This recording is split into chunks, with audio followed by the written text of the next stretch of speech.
আজকে আমরা একটা নতুন ধরনের খেলা খেলবো। সবারই হাতে হাতে কিন্তু সংখ্যা দেওয়া আছে, সংখ্যা লেখা আছে 1 থেকে 12 পর্যন্ত। এই 1 থেকে 12-র মধ্যে আমি কিছু যোগ বিয়োগ গুণ ভাগ এরকম বলবো, তার উত্তর যার কাছে আছে। এবার ছেলেদের দিকে একটা দল, মেয়েদের দিকে একটা দল করা আছে।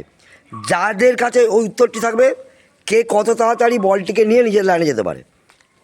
এরকম করে আজকে কিন্তু একটি নতুন ধরনের খেলা খেলবো। 2 সমান কত হয়? অ্যান্সার যার কাছে। গুড, ছেলেরা একবার জিতেছে। বল দাও, বল দাও। গুড, 5। এবারে দেখা যাক 6 থেকে 5 বাদ দিলে কত হয়? 6 থেকে 5 বাদ দিলে কত হয়? 6 থেকে 5 বাদ দিলে কত হবে?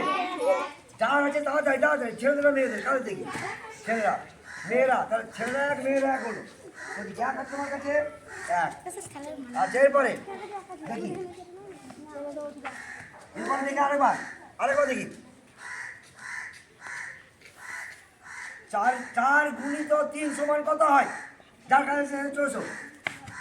4 গুণিত মেয়েদের কাছে, কার কাছে নেই। গুড, ছেলেরা দিল, ছেলেরা 2 বার। আবার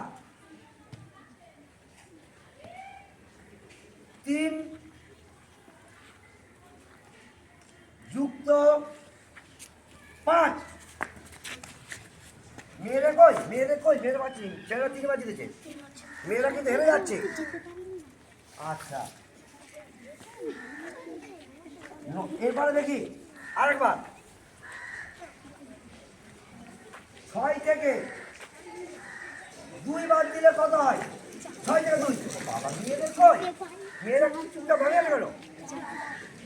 যদি 4 আছে, 4। আচ্ছা, এবারে দেখি আরেকবার, আরেক যোগ দিই। 6 আর 5-এ যোগ করলে কত হয়? দেখা যাক তো। 11 কই? চুপচাপ শুনতে তো হবে না। আবার দেখি 12-কে 3 দিয়ে ভাগ করলে কত হয়? দেখা যাক 12-কে 3 দিয়ে ভাগ করলে কত হয়? 12-কে 3 দিয়ে ভাগ করলে কত হয়? 12-কে 3 দিয়ে ভাগ করলে কত হয়? কত হয়? বলছি কি উত্তর? 4। ছেলেরা তাহলে আজকে এতগুলো প্রশ্নের মধ্যে ছেলেরা জয়লাভ করবে, মেয়েরা 1 বার, বাকি সব ছেলেরা। তাহলে সবাই মিলে হাত তালি। ছেলেরা